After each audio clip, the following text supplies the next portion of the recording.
From Erie News Now, this is a breaking news special report.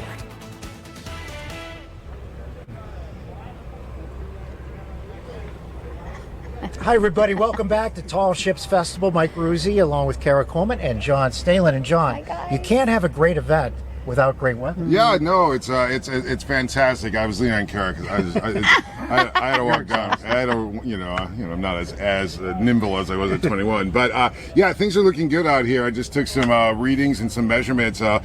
In the shade, we're much cooler. We're about 76, 78. If you're out in the sun, it's about 82 degrees out there, and we got a little bit of some humidity. But the good news is it's got a nice 5 to 6 mile an hour wind, and that just makes everything really, really comfortable down here. And it's funny because I'm seeing a lot of folks already out. Yeah. I call it the sitting wall. I don't know what it's officially called over there. The new construction. But if you're coming out, obviously, water, stay hydrated, and of course sunscreen too, because that sun's going to be it's going to be beating on you. Yeah, we are counting down to the Parade of Sail, officially going to start at 4 o'clock, but we're going to really be getting you ready for the Parade of Sail and really for the entire Tall Ships Festival that is taking over the bayfront here of downtown Erie for the next little bit. Yeah, starts today, runs through Sunday. It's going to be a very busy weekend here.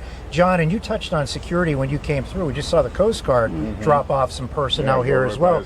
Yeah, what was it like when you came through? Yeah, you have to be careful because they're there, and there's security there, and it'll run across Homeland Security. So take it easy. But yeah, security's really tight here, especially if you're trying to get into a lot of the boats, of course, but also if you're trying to, a lot of people like to escort the boats into, and I think there's a hefty fine if you interfere with any $10,000. Yeah, there's only measly $10,000. The Coast Guard is going to be patrolling that, and that is something we do want to remind you if perhaps you are going to be heading out into that boat. You don't have a whole lot of time. But we're seeing a lot of these boats start to line up behind us here. But they're asking those spectator boats to stay at least 100 yards away for the tall ships. It's for your safety. It's for their safety. And again, the Coast Guard is going to be policing that as we head through. And we said 10,000, but there's also possibility of jail time. Yikes! Can you imagine? So if you're watching on the boat, streaming us on the boat, stay away from the ships. All right. A lot of traffic behind us, also in front of us. How was it when you came down? Yeah, traffic was a little moderate. It was pretty easy. So I mean, if you're sitting at home and hey,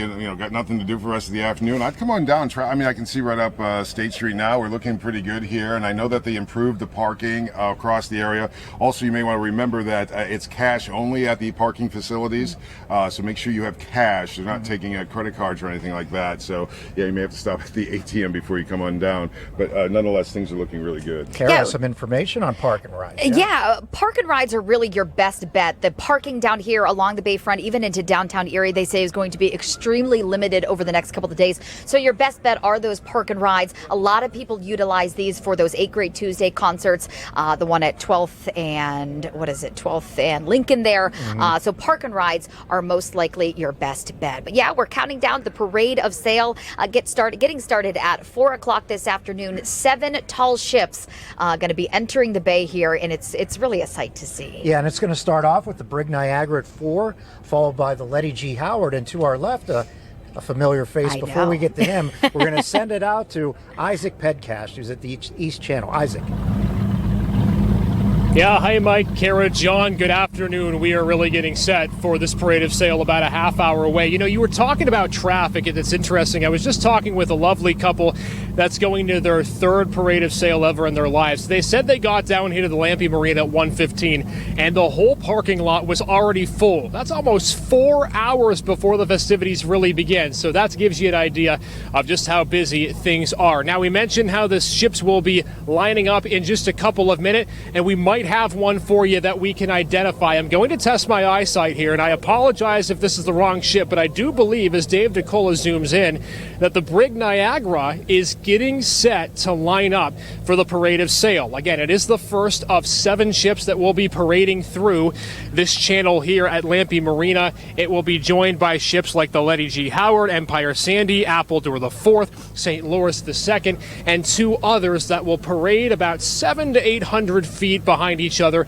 and we expect that of course will get started around 4 p.m. Now, we're on this side of the marina, but you can see on the flip side as well, there are tons of people lined lined up with umbrellas, lined up with their chairs. And the other thing, too, that's interesting is the marina is lined with boats. You can see the Coast Guard is making their way through, making sure the channel is clear. But there are plenty of boats that are accompanying the Brig Niagara and other ships that are just trying to get a bit of a closer view than what you can see here on the pier. So, as we inch closer towards 4 o'clock, the anticipation is building, the excitement is rocketing up, and people are laser focused as we get set for the first of 7 ships to set sail here on the Parade of Sail coming up in just about a half hour. Mike, Kara, John, going to be a lot of fun here. We'll keep you updated from the Lampy Marina as we get set for these ships to sail just feet from us. Back to you.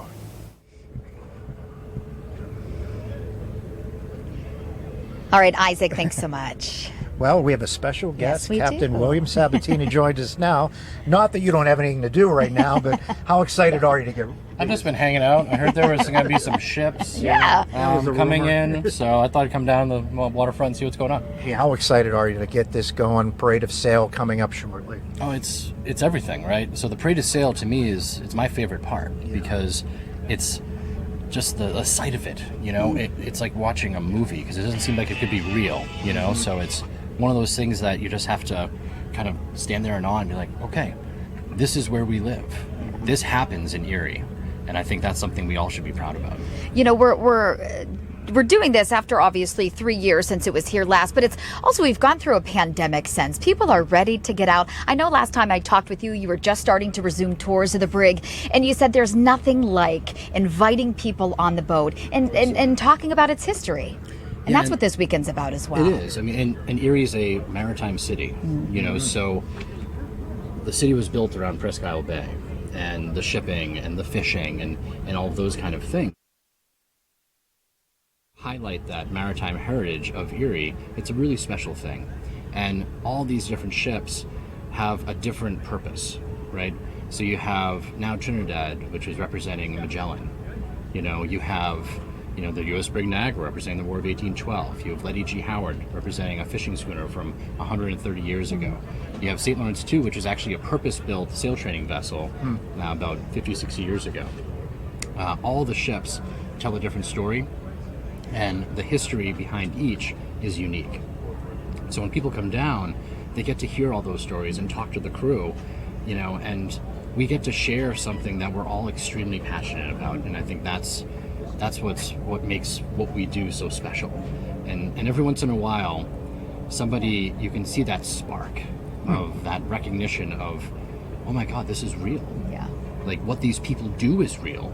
And if they take that and then try to apply it back into their own lives, what else is possible if what we're doing here today is possible? And we're hoping we're going to inspire a couple of people to kind of look past what their normal horizons are and do something different. And it's all happening in our backyard, which is so cool. You don't want to miss it all weekend long, happening down here along the bayfront right through Sunday. It's going to be so exciting. Thanks for spending some time with us. Of course. Enjoy the Parade of Sail and the whole weekend. Good to see you again. Good to be here. And we're going to Captain. bring in a very special guest.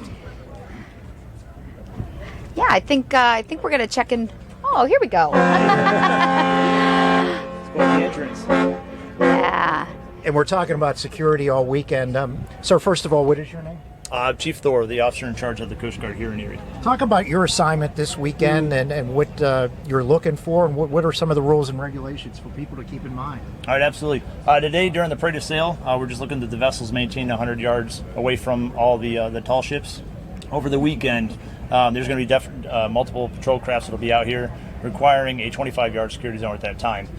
There's broadcast notice from areas that are going out, and that'll be advising that on channel 16. At any time that you hear anything on 16, they're going to switch you to an alternate channel of 22 for that broadcast notice to mariners.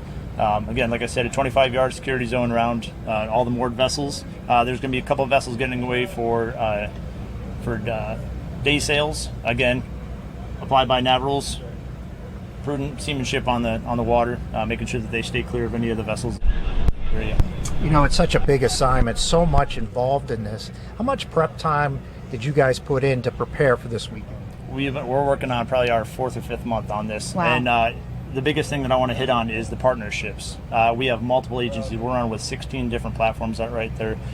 Each vessel will have two boats protecting at any given time, but we're working with multiple local agencies, volunteer fire departments. We cannot thank them enough. It's exceptional partnerships that we're working on, and this is a great showing of the support that we give to our local communities and that they give to us as the Coast Guard. Yeah, we're definitely seeing, the interest as you just look back in the bay here and see all of these boats. Can you give us, do you know an estimate of how many spectator boats are out there right now? Not the spectator boats. They're projected to have about 200 boats out is what I've heard. Okay. But just alone on land side, there's 8,500 total tickets that have been sold for the weekend. So that's just land side. Again, water side different. There's a lot of boats in the marinas around here. And again, just reach out to all the boats. Make sure that they're wearing the proper safety gear, everything aboard their vessels in compliance with regulations. If anything that they are questioning about, feel free to reach out to the Coast Guard on Channel 16 for international hailing distress. We want to thank you so much for stopping by and giving all this great information, and good luck with everything this weekend.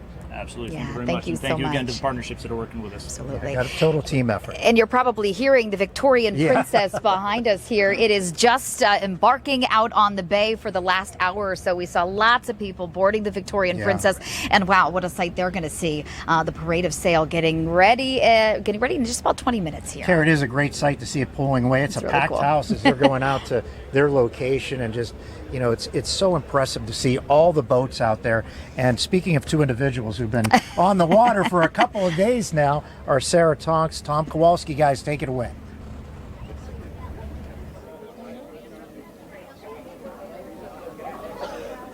Hey there, everybody. We found Lisa Adams and we dragged her over here with our sweaty, stinky selves.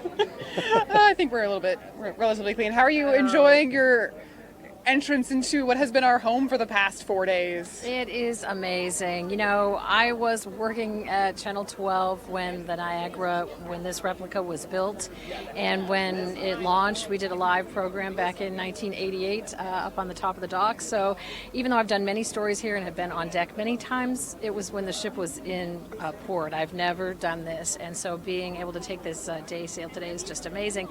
Early on, when we were getting the rules, they said if you jump up on these boxes, make sure you don't jump back down, but I got up in the box, and that's pretty much where I've been standing almost the whole time. So it's really been great to start to see the other tall ships put their sails up and be kind of all around us as we get ready to line up here. I'm having a great time, and I did do a little work.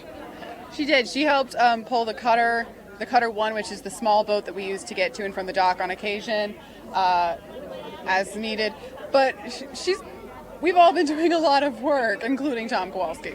Yes, and so, but I've been doing a lot of work, but I've been just curious to Lisa, this is the flagship of Erie, literally where the nickname, the flagship city, gets its name. So what do you think that means to, the whole community to have this ship sailing again and leading the charge for the Tall Ships Festival? Well, Erie has a lot of pride in the flagship Niagara. Of course, they do this festival every 3 years, so the festival wasn't ever canceled because of COVID-19, but Niagara really couldn't sail for a couple of years, and that was really difficult. They did take advantage of that time to, take it over to dry dock in Cleveland and get a whole lot of work done on it, so it was ship-shape, because I'm told sitting still in the port is really hard on it. It really was causing a lot of wear as the waters made it rock back and forth.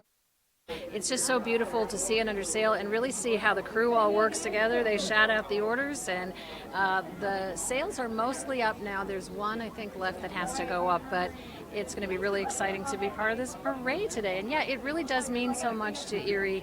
People love to see it sailing out in the bay. In the summer months, hear the cannon fire once in a while. That's pretty exciting. And I know a lot of young people have had a chance to go on board as an educational experience and do day sails, much like you guys have had quite an educational experience here over the last few days.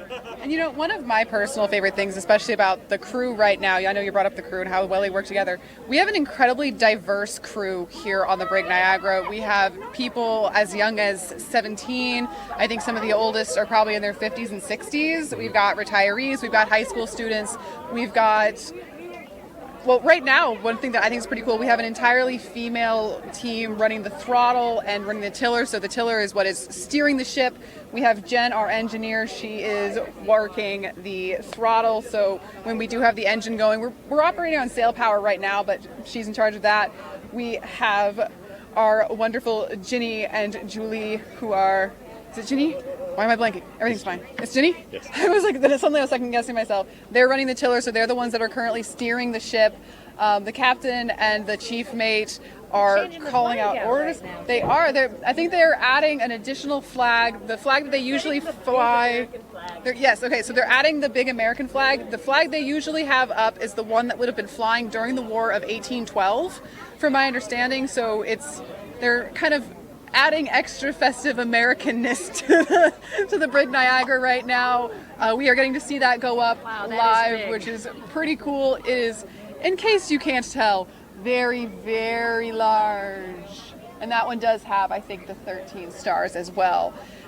Now, as you can tell, we are, from the wind of the flag, we are moving at a decent speed. Not too fast, though. I have been told that we are moving at around 3 knots, which is about 3.5 miles. I'm sure Sarah here is more than well versed in that. But I believe that is us for the ship. So live for Lisa Adams and Sarah Tonks, Tom Kowalski, Erie News Now. You want to take it? Sure. Okay. Stand by.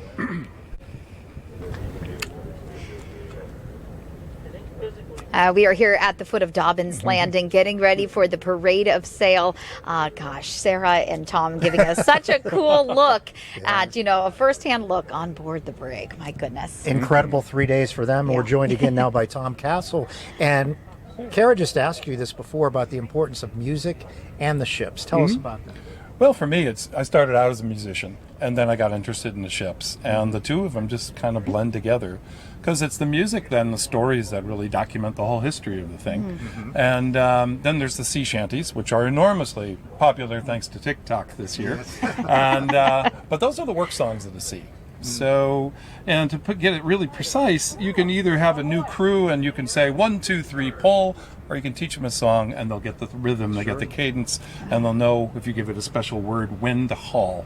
So actually, Captain Sabatini has got a special session for the crews of the tall ships this weekend. And the hardtackers and I and a couple of the other older singers are going to be holding forth and swapping tunes with some of the younger sailors as well. And Go ahead, I'm sorry. We're going to have you play for us coming up in just a minute here. Talk about, as we count down to the Parade of Sail, what it's like, when you see those tall ships start to come through there. It's like coming home. Yeah, I mean, that's really it. That's what it's all about. And this is home, really. This is one of them, definitely. What are you going to play for us? Well, this is a tune that goes back to the 1840s. Oh, wow. And it's true in the 1840s. It was true in the 1940s, according to my dad and my uncle. Okay. And it's when sailors go into port and they spend all their money and their welcome is warm. And then the money starts running out, and then sometimes the welcome does too. But not in Erie. No. Cause ships may come and ships may go wherever the sea doth roll. Each sailor lad, just like his dad, he loves bowl. A trip ashore he does adore, with a girl that's plump and round. When your money's all gone, it's the same old song. Get up, Jack John, sit down and come along, you jolly brave boys. Lots more grog in the jar. Oh, plough the briny ocean with the jolly rolling tide. He's old and weather beat, too old to walk about. In some grog shop they'll let him stop till 8 bells calls him out. He'll reach his eyes up to the sky, saying, boys, we're homeward bound. But when your money's all gone, it's the same old song. Get up, Jack John, sit down. Come along, you jolly brave boys. Lots more grog and jar. Oh, pal, the briny ocean with the jolly rolling tide. Come along, you jolly brave boys. Lots more grog in the jar. Oh, pal, the briny ocean with the jolly rolling tide. Fantastic. If that doesn't Great get job. you in the mood for the Parade of Sail, I don't know what will. Tom Castle, you've been such a pivotal part of our coverage in the past, and we look forward to your insight as we get ready for the big parade coming up in just a little bit. Can't wait. All right, stand by. We'll be checking back with you in just a moment. Now we're going to check in with Isaac Pedcash. Yeah, hey guys, I don't really know how to follow up something like that. I mean, I lack the ability to play an accordion. Our photographer, Dave DeCola, might, but I'll tell you what, that gets you in the mood. It gets you excited. And the other nice thing about this, too, today, it's a beautiful day. Sun's hot on my face. Everybody else is out with shorts and T-shirts and sunglasses. That's the big part of today. You don't have to worry about the potential for rain or wind or anything like that. And I hear a couple of people skipped out of work to come here to the Tall Ships Festival, so that's how important it is. I'm going to have my photographer, Dave, zoom in a little bit as we move towards further out of the Lampe Marina. And you can see the Brig Niagara was in the shot just a couple of minutes ago. It seems to have disappeared on us just over to the side where the lighthouse is here of Lampe Marina. But there are plenty of other ships as well that are coming into view. One in particular that you can see there in the distance. It'll be the ship that comes second in the parade of sail coming up of 7 ships. And that ship would be the Letty G. Howard, another ship I'd say that's probably second most recognizable when it comes to the lineup of these 7 ships. There's 5 other ships that will follow the Brig Niagara and Letty G. Howard. The Appledore 4th, St. Louis the 2nd, Pride of Baltimore the 2nd, then the Empire Sandy is in 6th. Finishing out is the Trinidad. That will be the 7th ship in line here. So we'll show you a little bit of the route that these ships will come on. Right now we're on the channel of Lampe Marina, so I'll take my paper here and show you. These ships will start at the beginning of the channel there where the lighthouse is, where people are on the south side of the marina, and then the ships will make their way up the channel. They'll continue along. Dave, if you're able to turn the camera around, and once those ships exit the channel, they're going to come where the Victorian Princess is currently going. They'll be going the other direction. They'll head towards the bayfront. They'll head to where Mike, Kara, and John are. And then, of course, the crowd and group of people at that area waiting to greet them. So there is a long line of people that will essentially enter and excite these ships as they come in. Now you could also see, too, on the right-hand side, all of these ships and all these boats, I should say, that are also getting ready for these ships to come in. So it's not just an affair of spectators in lawn chairs, it's also an affair of ships as they get set to watch from a bit of a closer angle of these ships coming in. But again, Sarah, Tom, Lisa will come in on the Brig Niagara, and then our weekend team will be complete once they come alongside here. We can't wait. Again, just about 15 minutes away from these ships coming in as we continue our coverage. So, Mike, Kara, John, the countdown is on. We are almost here, and when the Brig Niagara sets sail, we sure as ever will have that coverage live for you with that ship just a few feet behind us. That and the other 6 channel. For now, though, back to you guys.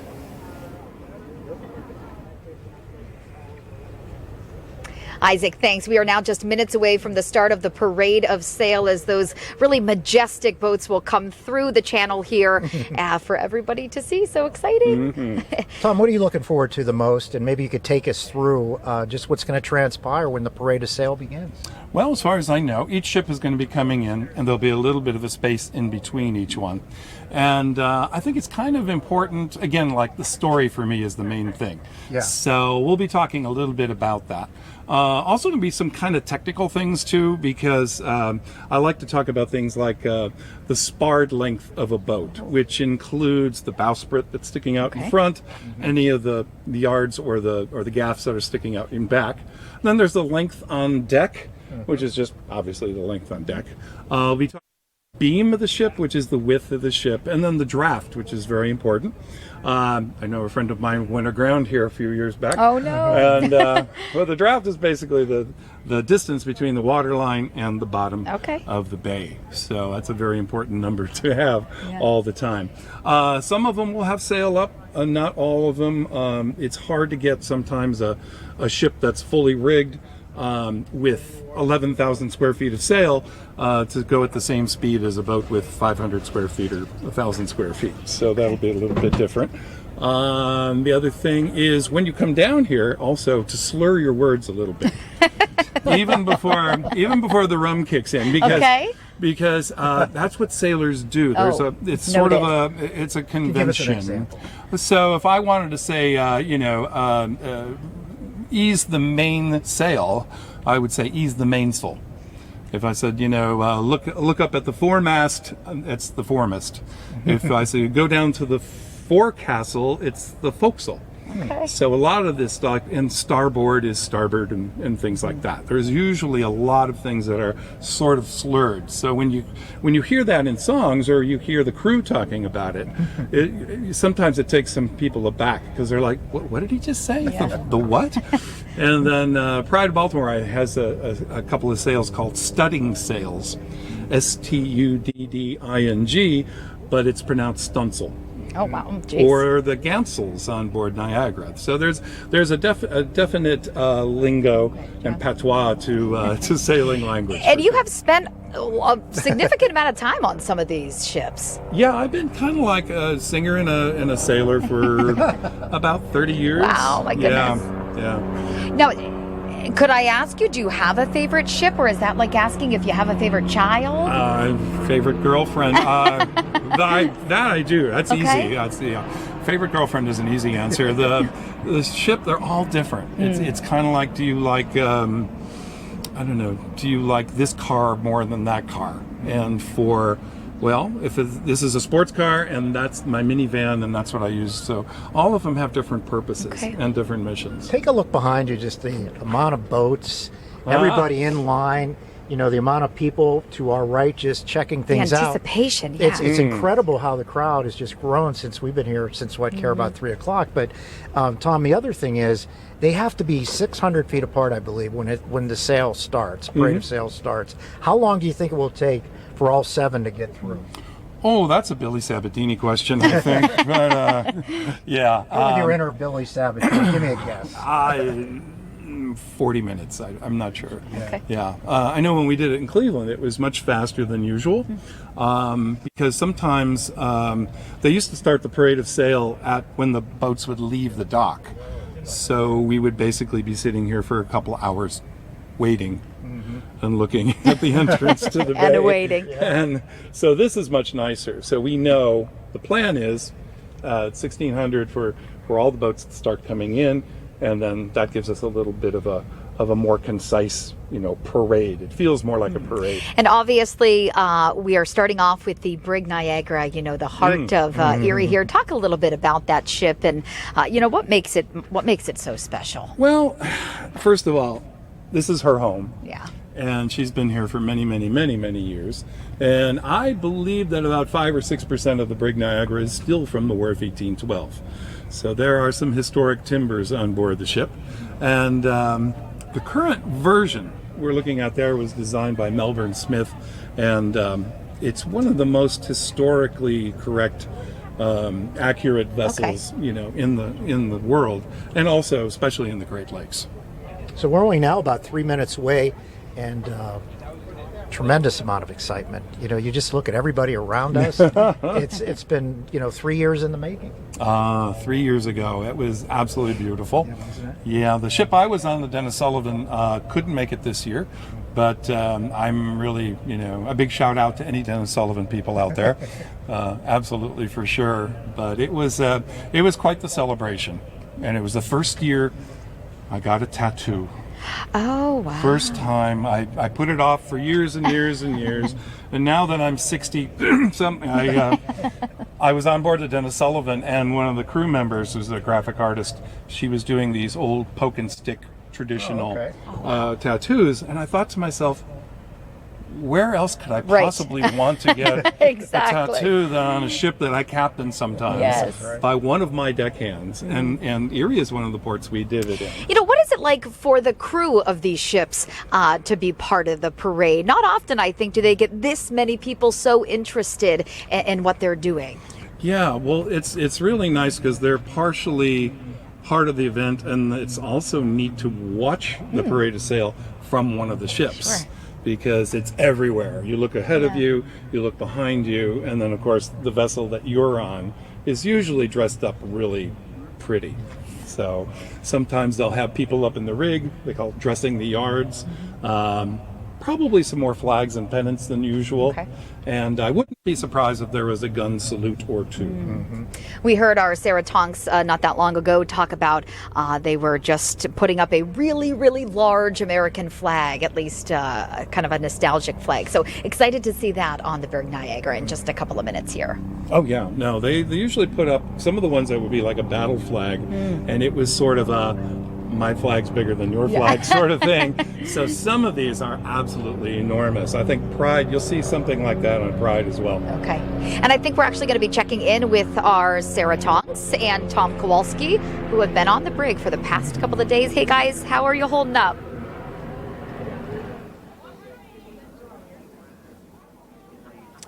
Hi, everybody. We are live once again from the Brig Niagara, where Tom and I have been calling home for the past several days. Lisa Adams has joined us, and she has not complained about us smelling just yet, so we're going to consider that to be a win. We haven't had like an actual human shower in a couple days. Now, the Parade of Sail is almost underway. It is 4 o'clock right now, which means that things are about to start really happening. It's the Betsy Ross flag that we saw them raise a little bit earlier. They have that flag up. There's an American flag from the War of 1812 that they have as well. So there's just kind of a lot of different American flags. I might be mixing them up. There's so many different things going on here. But it's a really exciting time, and the ships are starting to line up, and it's almost time for the Brig Niagara to really kick off this parade. Yeah, as we know, the Brig Niagara is leading the charge of the Parade of Sail back past Erie. We currently have all of the boats lining up behind us. Dare I say, it is a boatload of boats. Thank you. Can you tell that we've spent a lot of time together over the past 4 days? But yeah, Lisa, what do you think of everything going on right now? Well, I have to say, it's not only lovely and exciting to be on Niagara, but then to see all of the other vessels that are visiting. They're all surrounding us now, getting ready to get in line and putting their sails up. So, one thing I never really thought about when you're on the Niagara, because it was a warship, you are down from a good line of sight. So when I'm standing here with you, I don't have the view that I have. You can kind of peek out through the where the cannons would have been back in the day. But early on in this trip, I jumped up on what they said. You can get up on these boxes that give you a better view over the side.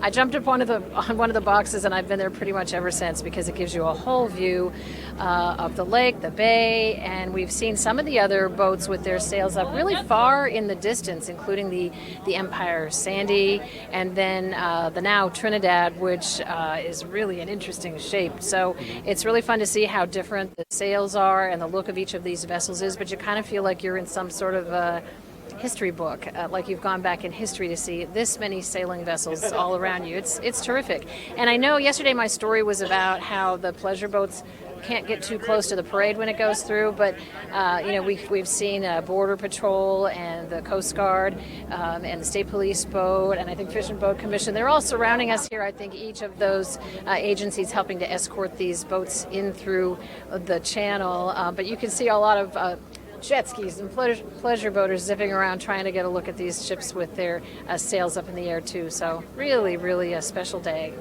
And I did just check with the captain. It is, in fact, the flag that would have been flying during the War of 1812, just very large. Yeah, and I believe I also just checked with our engineer, Jen. You saw her just before. I believe she said we are traveling around 3.5 knots, more or less, she says, which is something in miles per hour. I'm not a boat expert. Sarah, would you know that? It's about 4. About 4. 3.5 knots. It's a little bit more per miles per hour. All right, well, then we are traveling in that speed back towards Erie, where we will again be leading the charge in the Brig Niagara in the Parade of Sail. But live from the Brig Niagara, for Lisa Adams and Sarah Tonks, Tom Kowalski, Erie News Now. Which is sort of like a cigar box with a couple masks sticking out of it. And if you go all the way to the other side of the world, to New Zealand, you'll see a Great Lakes scow as their replica. Well, Tom, thanks again. And we are about set now for the Parade of Sail. Mike Ruzzi, along with Kara Coleman and Tom Castle, we're going to bring you all 7 ships that will come through. And it's just about ready to get underway right now. Yeah, and we have our Isaac Pekash over on the East Pier. He's kind of our first eyes as those ships begin. Isaac, what are you seeing out where you are? Well, Mike, Kara, and John, it's really nice to consider how close these ships are going to be. I mean, we're standing here on the edge of Lampe Marina, and no more than just 20 to 30 feet these ships are going to be passing through. Of course, the first being the Brig Niagara, where Lisa, Tom, and Sarah are.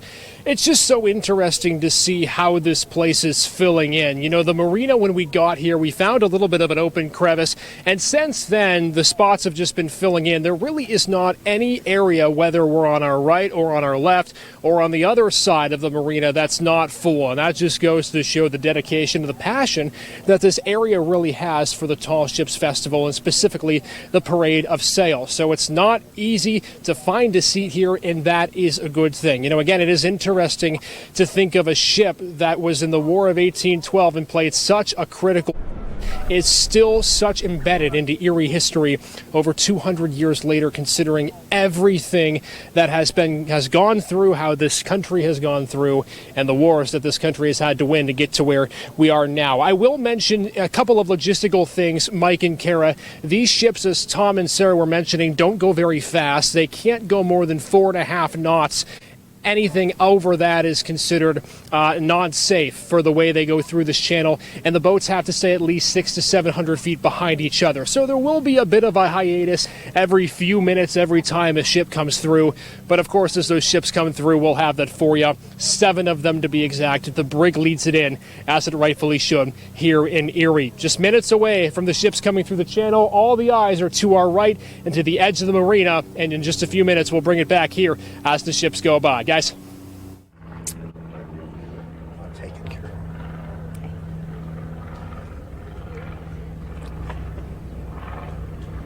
And Tom Castle is going to be back as we start off that parade, really giving us the ins and outs of all of these ships, again, once that parade gets started. John Stalen back with us now. How are these evening hours shaping up? It's just an excellent job for me today. I mean, you just walk here, just have a media pass and just like talk weather. It's nice today. I mean, you can't beat it today. Opening day, opening act is Mother Nature is definitely going to be as popular as the Brig Niagara coming on in. We're looking at very clear conditions. We do have some clouds out there on the horizon, but lots of sunshine. The temperatures outside of the shade are into the low 80s down here. We are getting a nice breeze off the bay, and that's keeping us nice and comfortable, keeping me from sweating through this shirt right now. But again, sunscreen, water, you know the deal. I've told you all summer long, but this is the place you want to be, and if you have to sweat a little bit, it's worth it because these ships are fantastic. I was here 3 years ago for it, and it was just it's breathtaking when they come on in. You know, the tall ships, it's not all about the Parade of Sail, although this is one of the more majestic parts of it.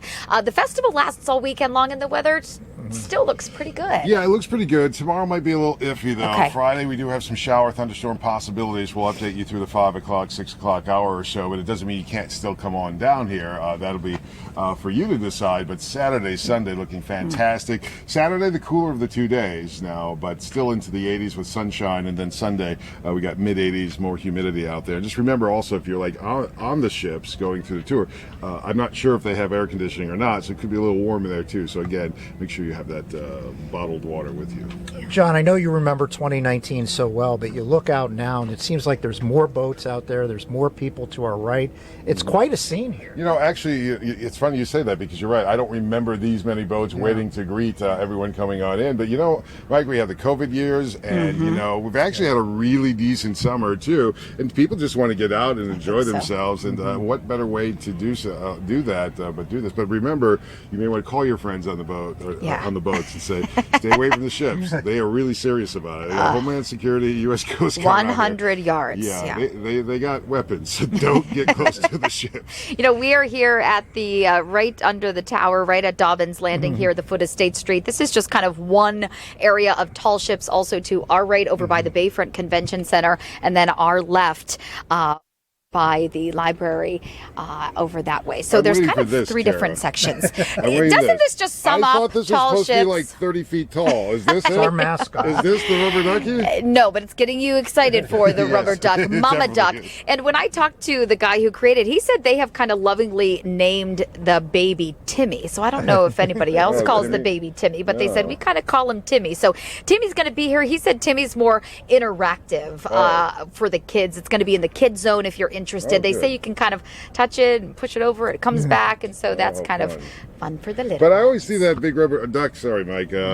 It's always deflated somewhere, so hopefully it's not deflated with that out there. But I think it's going to be over here like near Rum Runners, right? I think so, yeah. Perfect selfie taking. You know, the past you're couple ready. days, the three of us watched Sarah Tonks and Tom Kowalski Oh, on yes. the Brig Niagara. They're back, Yes. and they're safe and sound. We're going to join them right now, guys.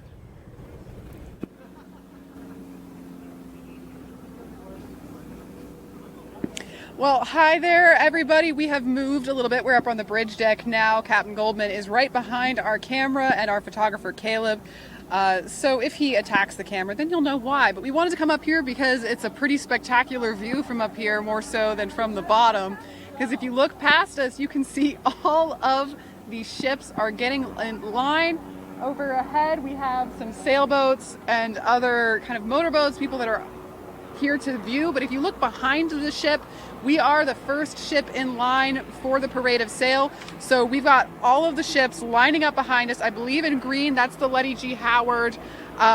The ship with the Canadian, or that's the Appledore. I'm doing great. Okay, so we've got the Appledore, the St. Lawrence with the Canadian flag. Is that correct, Captain Goldman? Yeah. Okay, we're doing great. We've got one that we've correctly identified. And then all the way back in the back, the brown one, that is the now Trinidad, that is the Spanish ship. And it's pretty cool to see all these boats following us. It is a little bit spooky almost because it's kind of like we are being followed by ships from the past. So it kind of feels a bit like a ghost ship situation, but it's really quite cool. Definitely recommend that people who are near the bayfront look out your windows to see this thing all happening. We're of course going to be covering it live, but sometimes if you can watch it in person, that can be ideal. If you can't, we're giving you the next best thing, especially because we are moving around and we are talking to people, and the crew of the Brig Niagara is hard at work. Every time this ship has to turn even a small amount, sails have to be adjusted, the tiller has to be moved, a lot of stuff has to change, and it's a pretty busy situation, a busy operation, but it's running pretty smoothly. It is running pretty smoothly, Sarah, like you said, and just going back to these ships, just like what an impressive view. Once again, like you can see all of these boats from all of these different areas. We got a steamboat over there. We've got modern small vessels. I think they're just out for recreation though, but it really is pretty neat. It's like what I like to think of it as, it's like getting a little bit of a look back into history, like if it was a battlefield or like even like a port here with all of these ships from the olden times and then modern ships too. It's pretty impressive. We've got police boats also helping us along, and I've seen a helicopter and a few planes fly above. I'm sure they're giving a hand too. We also have the U.S. Coast Guard off to our starboard side. Yes, starboard. I always get those two confused. So right off that way, we have an escort by the Coast Guard, by the Border Patrol. Everyone is out in full force, both for keeping us safe, keeping things running smoothly, and to enjoy, which I think is pretty spectacular as well. It's a team effort. And once again, if you want to watch this, you can watch it either here or we have even a live camera of the entire harbor with all of these boats in the harbor here. It is pretty fantastic. But from the Brig Niagara, for Sarah Tonks, Tom Kowalski, Erie News Now. 30 seconds. Here we go. Okay. All right, thanks, guys. A really great experience, an exclusive experience that Tom and Sarah have been bringing us for the past couple of days. Now, Kara, you brought up a great point about a half hour ago, how music ties in with sailing. And Tom, you have another addition for us. What do you Well, I was talking about, songs on board ship, but also the folks on the dock as well. It's a good time to maybe thank all the volunteers and the docents and the ship's liaisons who are over there working and volunteering for Tall Ships Erie. So this goes back to the 1800s, and it was a song that some of the dock workers sung. Their hands were a little too busy to use a guitar, but it's got kind of a gospel feel. This is definitely one of the songs we'll be doing Saturday night. It goes on on the way, boys, who's on the way? And then you sing another line, it's call and response. Tell me where you going. Tell me where you go. You can sing along with me if you want. Now You're a soloist. now the captain's in the pilot house ringing the bell. Who's on the way, boys, who's on the way? And mates down between decks giving boys hell. Tell me where you go. Now the smokestack's black and the whistle's brown. Who's on the way, boys, who's on the way? And I wish to the Lord I stayed in town. Tell me where you go. Now city folk lying there in their beds. Who's on the way, boys, who's on the way? But we'll push copper until we're dead. Tell me where you go. Tell me where you go. We're memorizing. Do we have that list? Yeah. Songs like that on these ships, was it just a way to pass the time, or was it a bonding thing among the crew? Or? I would say all of it. Yeah. You know, the sea shanties, the work songs are definitely things that you used as a tool. But the other songs, like that one, it was a little bit of both, and they would do it, of course, much slower than that. But then there were just the ballads, the story songs, which we can do later, and that just basically is telling a story. And don't forget, the literacy rate was not huge, so the way to remember a lot of those adventures was to put it down in song. So we have all the way up to the 20th century in the Edmund Fitzgerald. Oh, wow. Very cool. And, it does set the mood for, and it adds to the anticipation of the tall ships, the entire festival, and the Parade of Sail, which we believe is going to get underway in about 10 minutes here. Isaac Pakash is saying they're lining up and just kind of starting. So we're about 10 minutes away, and thanks to Adam for getting us that information. So just about 10 more minutes before we start to see that parade. Now, is there a favorite Parade of Sail for you in any city? You've seen so many. What sticks out over the years? Honestly, this is pretty much my favorite one because of the setting, because of the way that people are gathered along the shore here.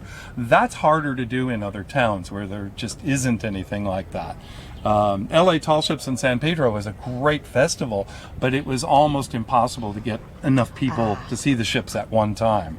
So this is really a unique place, and of course Erie loves ships, so it's a easy audience too. So we have what we needed from you. This is the best one. We love that. We are going to head out to Isaac Pekash right now. Again, he is on the East Pier, and he is really our first eyes on these tall ships. Isaac, lining up just now. How far away are we? Yeah, it's a tough estimate, Mike and Kara. I'd say you're on the ball when it comes to about 10 minutes away. Let me get out of the shot here and show you where we are right now on the Brig Niagara. If we were in the War of 1812 on an opponent's ship, I don't think Dave DiColo or I would feel safe. I think we're within shooting range, or at least close to that, when it comes to the Brig Niagara, but still about a mile or so out to our knowledge. And so with only about 4 miles an hour of speed, 3.5 knots, we're still about 10 minutes away. You can see the Coast Guard starting to lead in the Brig Niagara, and the subsequent ships will follow. There are 6 others in addition to the Brig, being 7 in total. So at the moment right now, and I think Lisa, Tom, and Sarah will be able to give us a better estimate when we go to them in just a minute, it still seems like there's 8 to 10 minutes left before the ships get close to us. Now, they are getting close to the end of the Lampe Marina south side there, as you can see. A lot of people lining up, getting excited, and plenty of ships as well following in. But as we get closer, what you're going to start hearing from our angle is you're going to start to hear the crowd get a bigger murmur. Then it will turn into cheers. There's such a passion here and a desire to get to see this event that goes on every 3 years. And it's interesting, too, the 3-year mark of how often this event goes, because about 3 years is the length of time the War of 1812 went on, starting in June of 1812 and lasting until February of 1815. So in Battle of Lake Erie, a critical battle in getting that War of 1812 won and making sure the seaways were clear as we continued along in our history. But the next time, I promise you guys, when we come back to me, we will be very close to having these ships come in. So we'll send it back to you guys for now, and when we come back, the Parade of Sail will officially begin.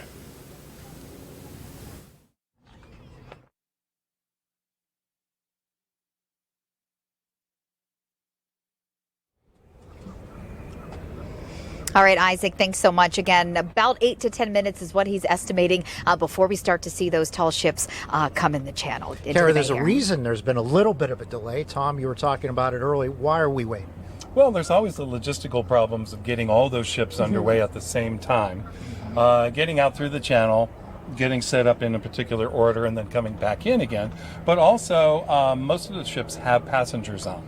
So if a passenger is 10 minutes late, or they arrive and they think, oh, well, just get on board the ship over there by the hotel, and they realize, no, it's actually like,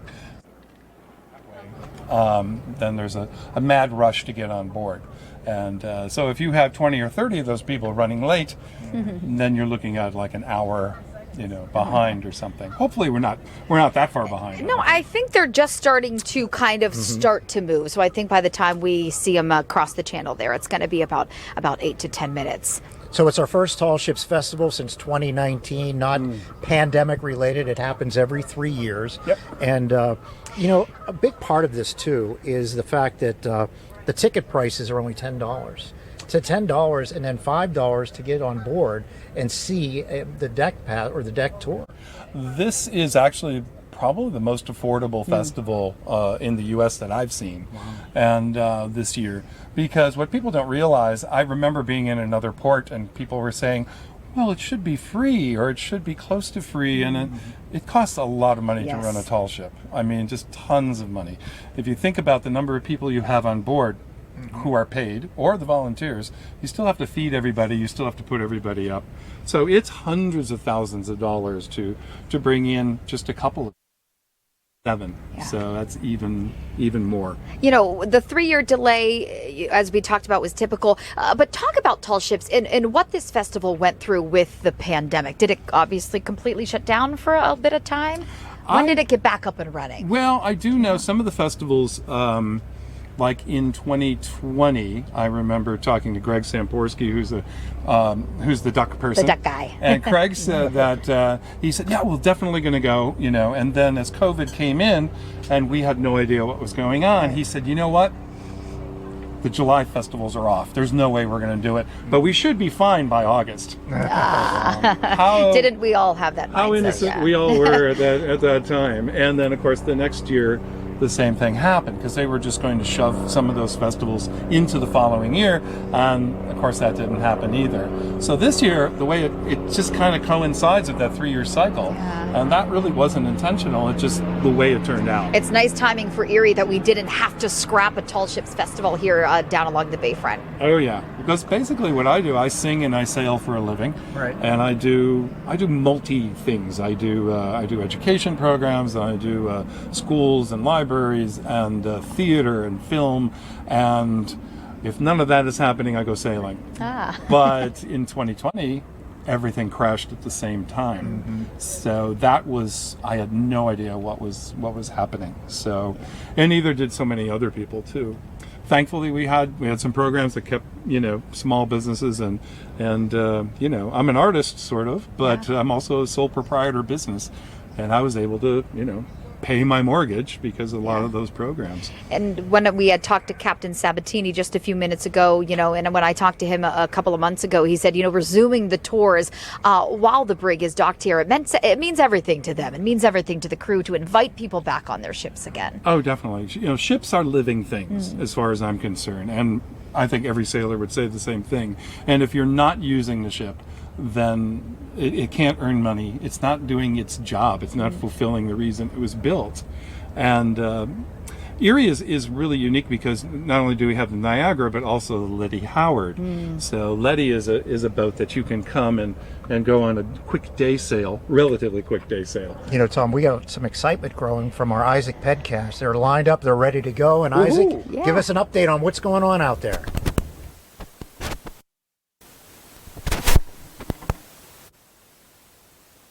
Mike, Kara, John, here we go.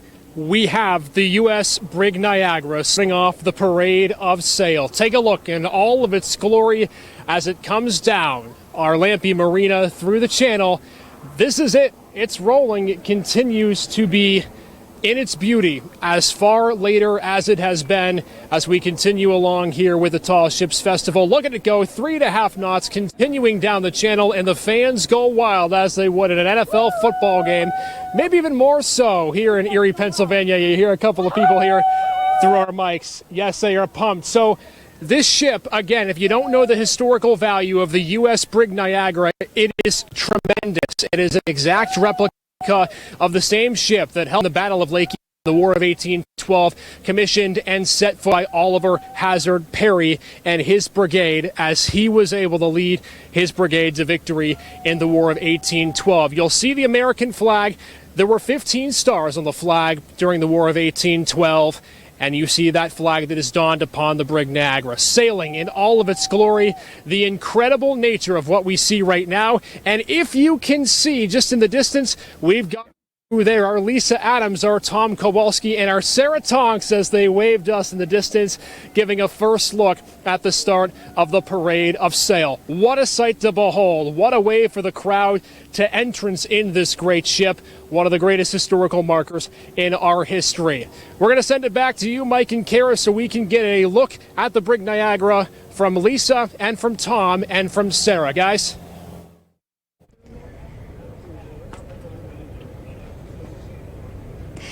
You know, Isaac, he is used to doing sports play-by-play, but wow, is he really nailing this maritime play-by-play.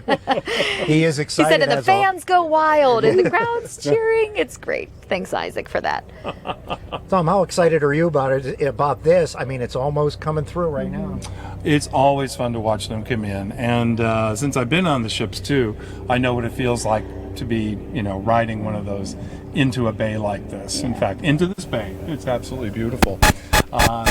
You were talking about the different spectator boats, and I was recalling 2013 when Niagara was one of the ships that participated in the bicentennial Battle of Lake Erie.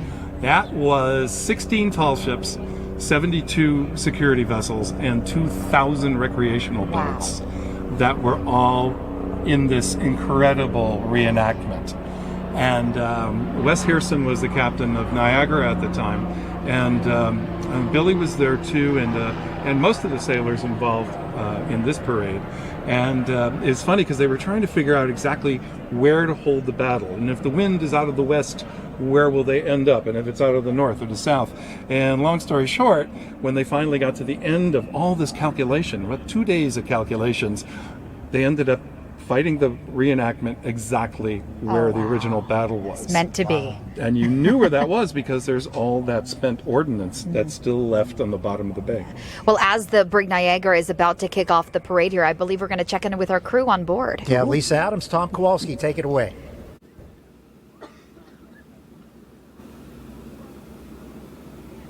All right, well, we are still on the Brig Niagara here, believe it or not, I know.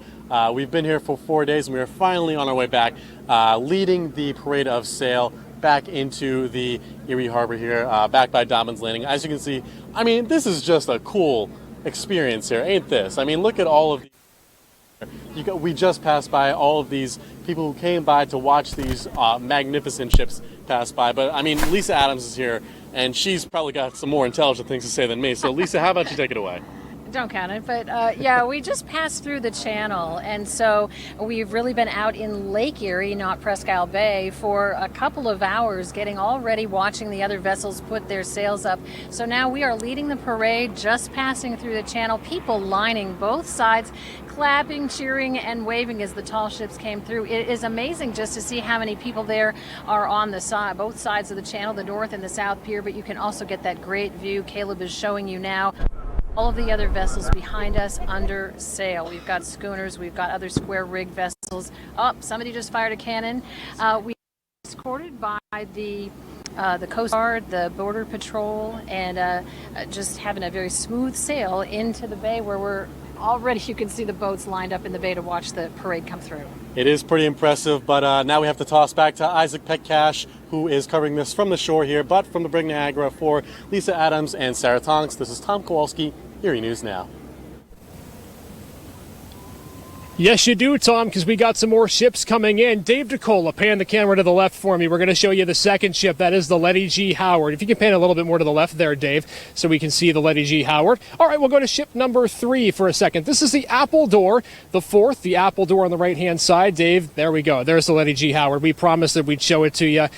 Letty G. Howard, you just saw. The Appledore, the 4th, is the 3rd ship that comes in here. You see it waltz on by with the sails flowing in the light breeze that we have coming down the Lampe Marina. Appledore, the 4th, was launched in Bay City, Michigan in 1989, the year after the second commission of the U.S. Brig Niagara was constructed. It's 3,500 square feet, a rig height of 76 feet, just a shade taller than Dave and I here on the Lampe Marina. You can see people waving as they go on by. Lots of individuals cheering the Coast Guard, letting them go on by. And this parade of sail is moving at a rapid pace. We've already gotten through 3 ships, all 3 of which received rousing ovations. But again, it's important to note, if you're thinking of the size of the ships, these ships are drastically smaller than the Brig Niagara. There is not another ship in this brigade that is more than 10,000 square feet. Well, the Brig Niagara is over 11,600 square feet, so a little bit of a dimensions lessons for all of you math people out there who like to talk about how high and how wide ships are. So coming up on our right-hand side here, if Dave pans the camera back, doing an incredible job of maneuvering around with the chaos of the area here, is the St. Lawrence II, a Canadian ship.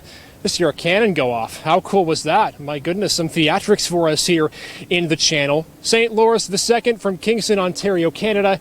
It is the 4th ship in our brigade, launched in 1953 with a 2,500 square foot sail area. Ship designed with a level of complexity and a high degree of teamwork. One of the things you'll notice about this ship, besides donning the Canadian flag, it also has that great pattern on the bottom portion of the ship there where the cannons might stick out. It's got that yellow with the red stripe and flows elegantly in the channel. So we're through 4 ships here on the parade of sail, and still a lot more left to talk about. We've got 3 more ships coming up in just a couple of minutes. And next up on our list, if I can make sure I've got it right, is the Pride of Baltimore. So the Pride of Baltimore will be up next. We'll see if we can get a cannon shot when they come across us. But for right now, we'll continue along with the parade of sail. What an afternoon it has been. Mike, Kara, John, we'll send it back to you. What an afternoon as the parade of sail rows on.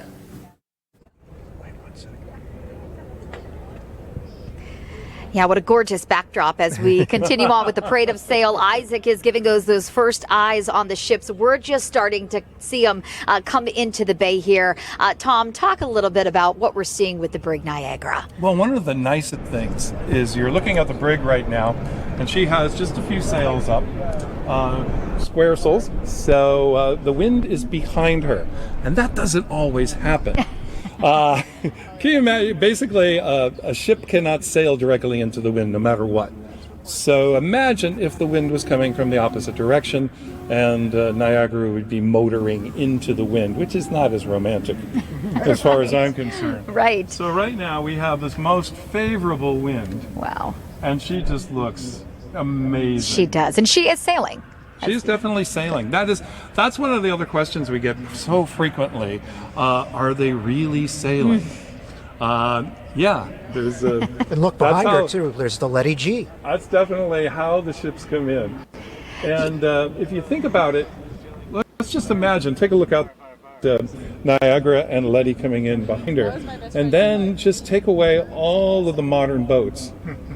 You have exactly what it looked like here in Presque Isle Bay 200 years ago. Wow. It's living history right there. You know, Erie has really grown to love the Letty G over the past couple of years. Loaner from New York City, but kind of our adopted daughter over the last couple of years. Talk a little bit about the Letty G. I remember seeing her in New York, South Street, and she's just a great boat. She is basically a fishing boat to begin with. Yes. And I want to get the year correct here. She was from 1893? 1889. There we go. Oh, no, I'm sorry. 1893. Yeah, made in Essex, Massachusetts. And the vessel I first started working on was a Charlotte Ann, which was a schooner built in Delaware Bay back in 1888. Also a working fishing boat.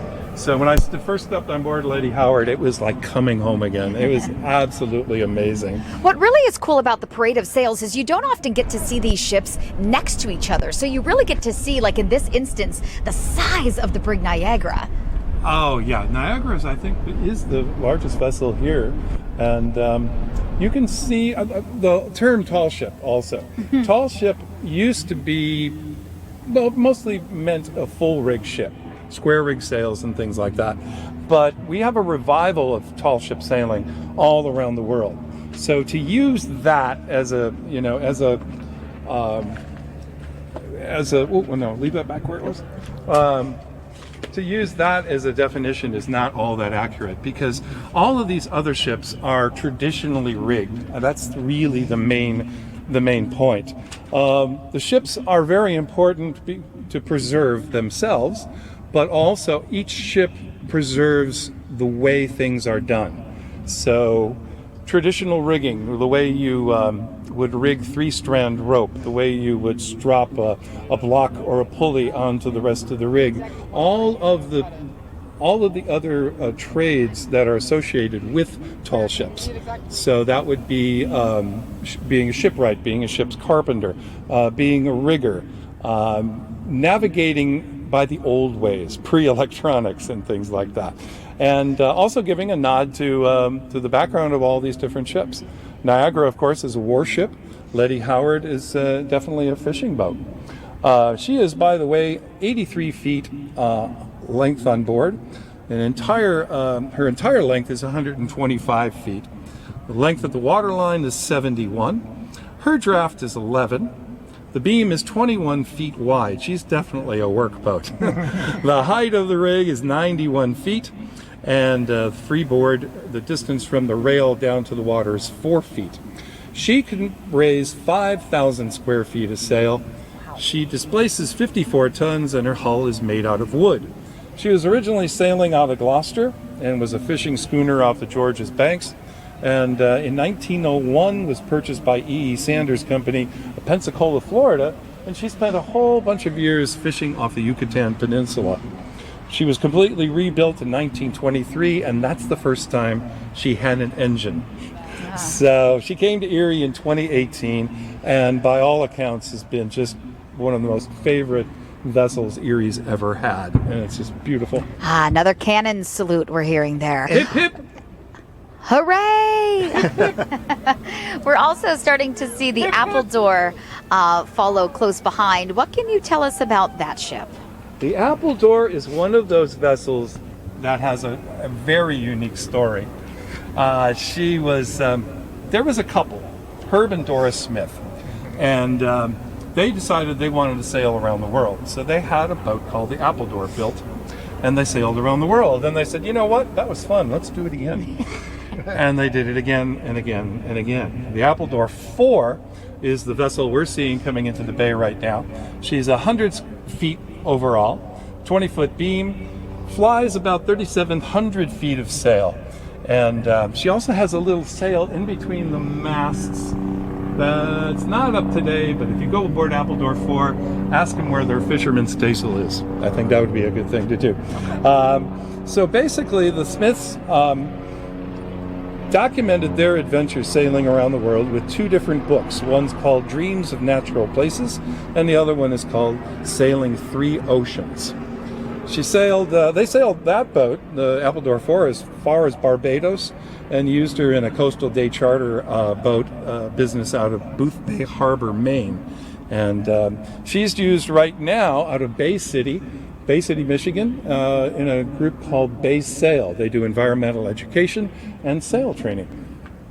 Our Isaac Petcash has had a great view of everything so far. We're going to check back in with Isaac right now. Isaac. Hey.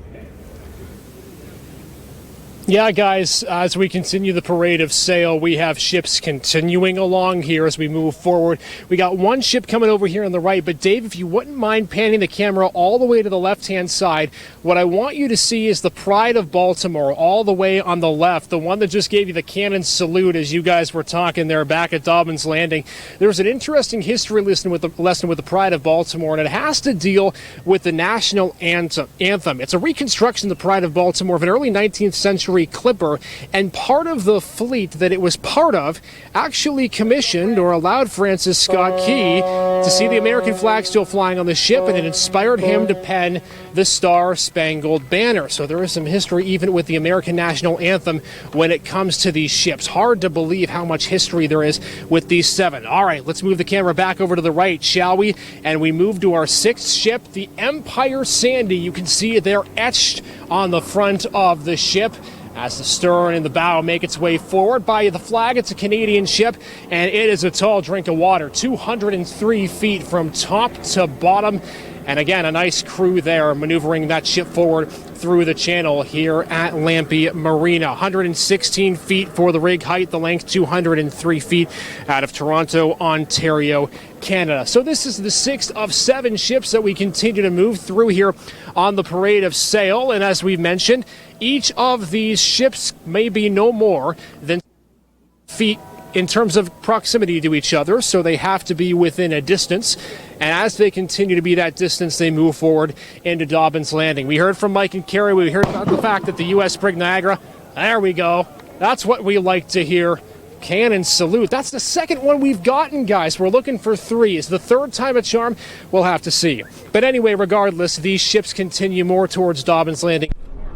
And all of these fans, all of these people waving and clapping toward the ship, they're just as much a part of the Parade of Sail as the ships are themselves. Yes, it's great to see the ships through the channel, but it's the people here that make this what it is. You don't watch an NFL game with excitement when there's no spectators in the stands, and it's the same thing here. People lining up in lawn chairs and in boats just down to the left and right of us in the channel, continuing to watch this spectacle. It happens every 3 years, ironically, around the same time period that the War of 1812 took. So we've got one more ship to show you in the Parade of Sail. Dave, if you wouldn't mind panning the camera back to the right-hand side, that last ship is the Trinidad, hailing from Spain. It is the last ship in our 7-ship sequence that move through here in the Parade of Sail. What a time it's been. People just fixated, fascinated on this 7-ship area, just how incredible it is to get to watch these ships come through. And then the interesting thing too is the Coast Guard now allows the other boats that aren't part of this Parade of Sail to follow behind the last ship. So what a nice view and what a nice opportunity you get if you're one of those boats or yachts that happen to come out in the Lampy Marina and Lake Erie. I'll tell you what, really lucky are you to be a part of this today. So, the Parade of Sail nearly over here from the channel here at Lampy Marina, but still a lot more left to go and a lot more excitement that we have as we move forward here with the Parade of Sail. Guys, we'll send it back to you as we continue along with our coverage. What a day it has been so far as these ships narrowly make their way down for the Tall Ships Festival.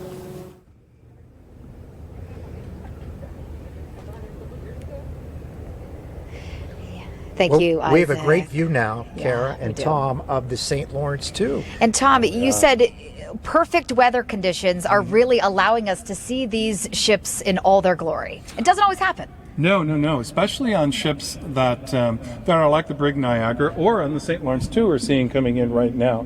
You see those square sails up there, which you would slur into the word squaresels.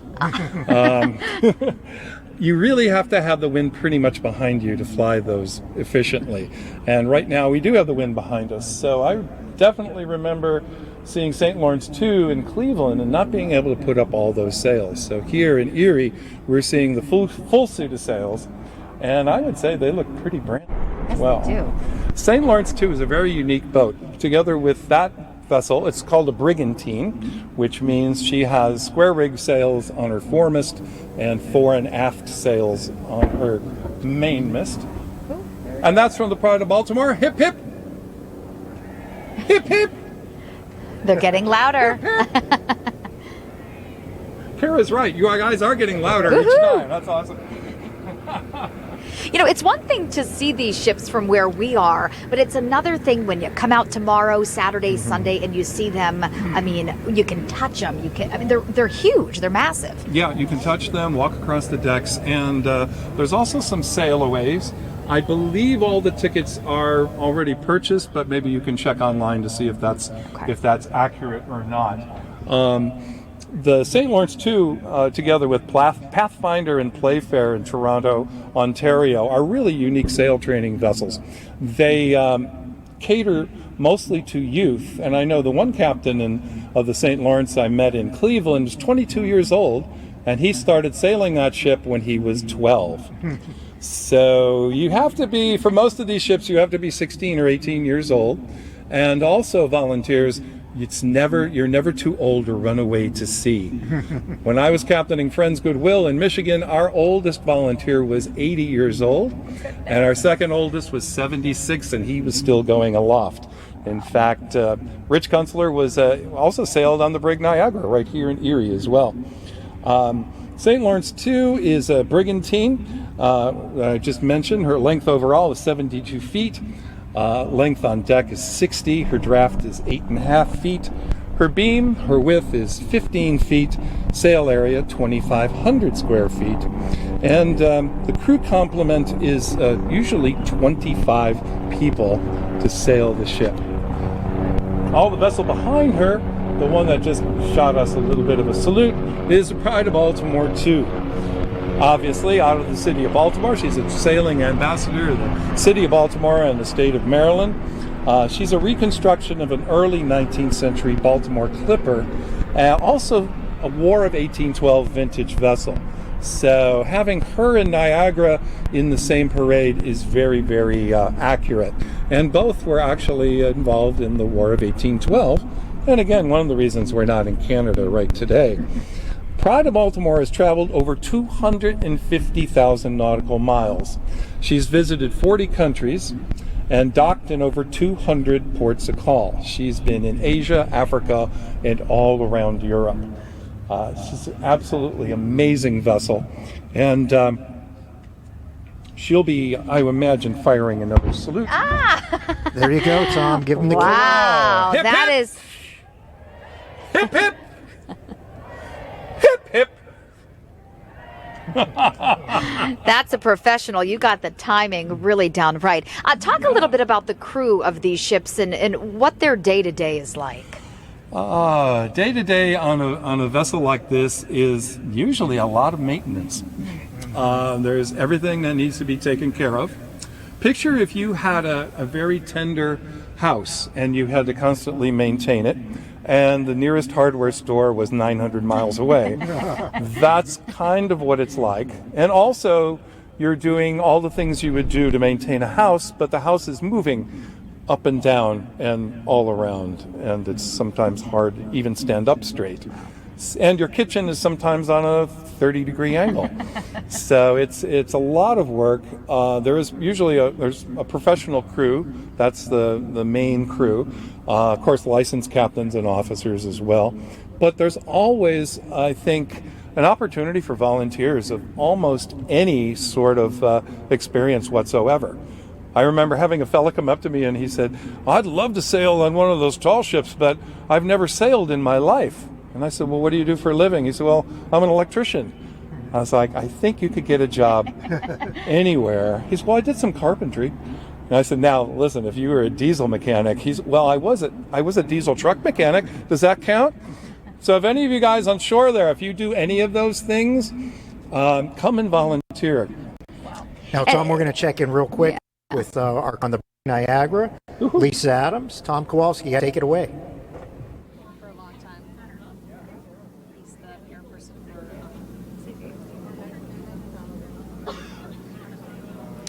Hey there, everybody. We're still on the Brig Niagara, and we are leading the parade of sail. I'm going to have our camera turn.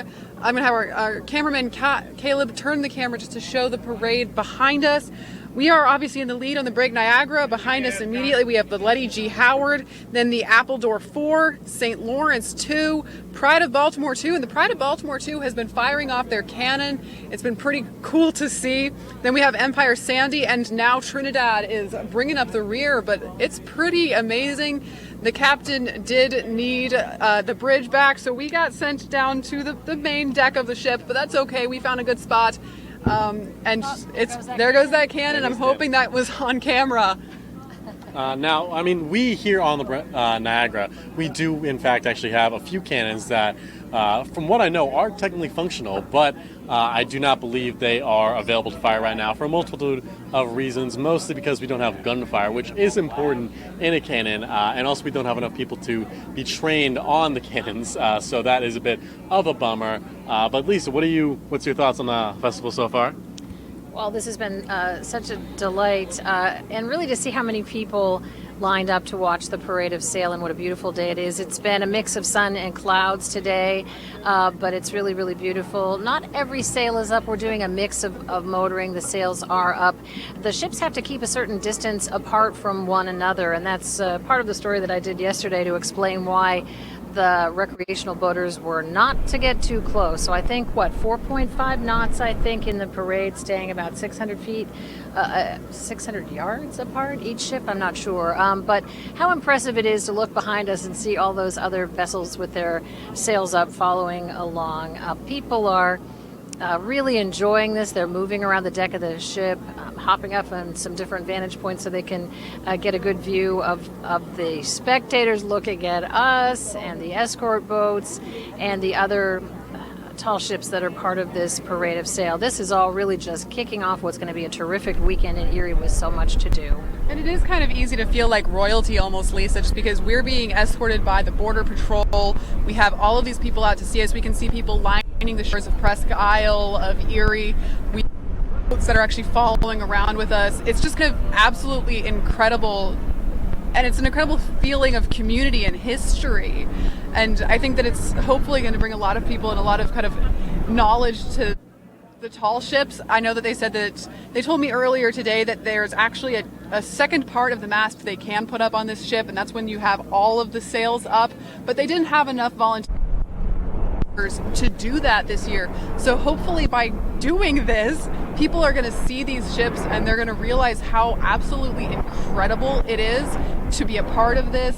And I'm hoping to see some people inspired to volunteer or become crew members in the future. I know I'm definitely, if I didn't have a full-time job, I would be here because this is a full-time job. I think certainly people have been inspired by the two of you, Tom and Sarah, spending a few nights on the flagship Niagara and doing the crowd as we went through channel. Shout out Sarah. Also, we could see Isaac Cash had told us to left when we went through the channel, and we would see him, and we did. We we weren't sure we would pick him out in such a big crowd. He's a pretty tall guy. So wearing bright blue. Yeah, again, so we're going to make a big loop around the bay here. All the other 6 vessels are following along behind. Also, that Blue Heron ship, the ship that's been doing some research on the depths of the water around Presque Isle Bay, is going to be docked by the Maritime Museum Friday, I know, as part of the Tall Ships Festival. Kara Coleman did some great reporting on the work of the Blue Heron in our area because people noticed the vessel around. So not a tall ship, but certainly an important vessel doing some important work in our area that people can have a chance to visit tomorrow too. And Tom and I are both honorary crew members of the Brig Niagara, so both of us might stop by tomorrow in our free time to actually kind of help out with giving tours and maybe just to steal some of the food, because that's something I'm going to miss is Grady, our chef. Ooh, he's amazing. He's actually from Tidiute. He used to have a cafe down there, and he makes some very good bread. He's amazing. The bread. I'm going to miss his bread so much. Our first night here, he made some focaccia bread. I didn't even know you can make that in like a wooden stove on a ship from the 1800s. It was very impressive. But from Presque Isle Bay on the Brig Niagara, for Lisa Adams and Sarah Tonks, Tom Kowalski, Erie News Now.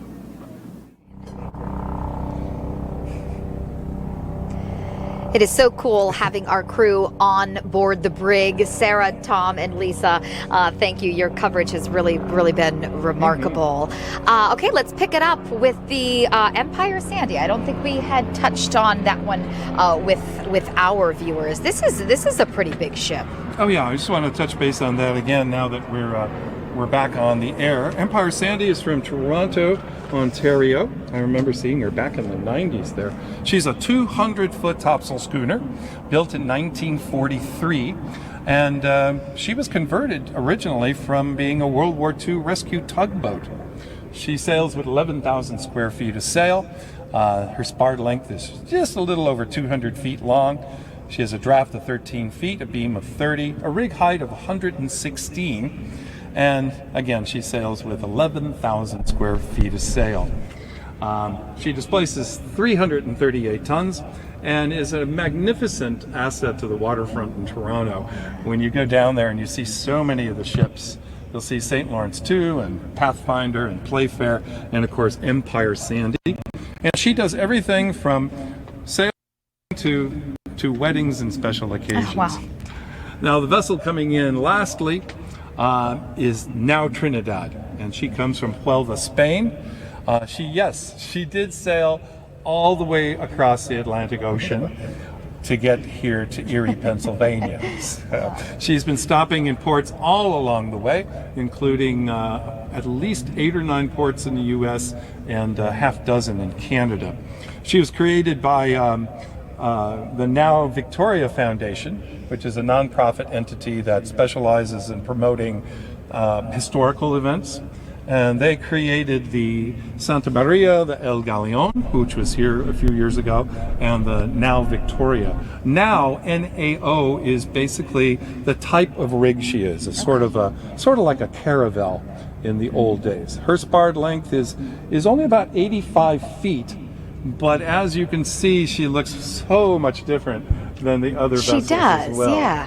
The sail all the way in the back is a lateen rig sail. So it's a triangular sail on a boom or a spar that's floating on an angle like that up in the rigging.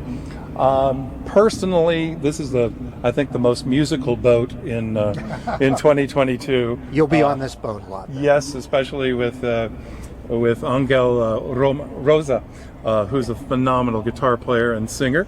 Definitely look forward to doing some of that. We've had some of the greatest parties of this tour on board this vessel. Let's just suffice to say that.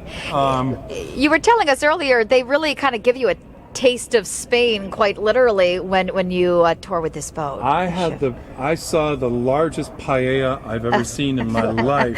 Wow. It was, I don't know, it had to be like 3 feet in diameter, and it was covered with shrimp and herbs and spices, and it was absolutely fantastic. Tom, could you just talk about the smaller boats or following the ships in? It's a really terrific scene to see them follow the ships in right now.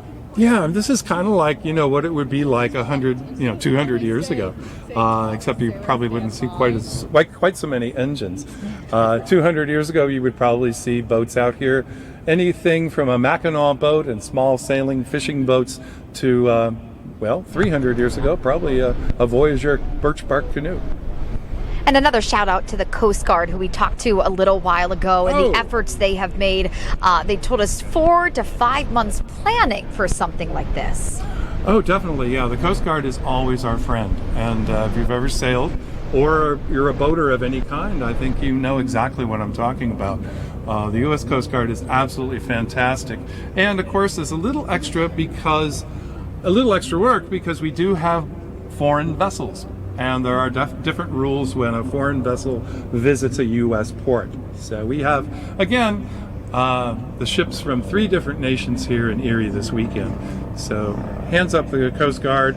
In fact, 3 cheers for the Coast Guard. Hip, hip. Hooray! Hip, hip. The crowd is getting into it now.